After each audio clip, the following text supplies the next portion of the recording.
তারেক রহমান প্রধানমন্ত্রী হয়ে দেশের মানুষের কল্যাণে কাজ করবে।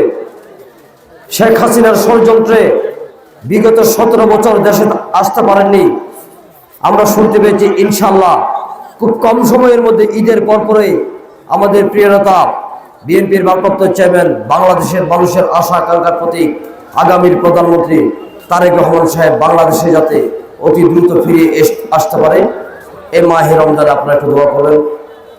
আমাদের প্রিয় নেতা ব্যারিস্টার মীর মোহাম্মদ খালেদ সাহেবের জন্য দোয়া করবেন। তিনি সালাম পৌঁছে দিচ্ছেন, আপনাদের প্রতি সালাম জানিয়েছেন, ওনার জন্য দোয়া করবেন। শুধুমাত্র রাজনৈতিক কর্মসূচি, মিছিল, মিটিং বাস্তবায়নের মাধ্যমে নয়, হাটহাজারীর মানুষের কল্যাণে, নাঙ্গলমোড়ার মানুষের কল্যাণে।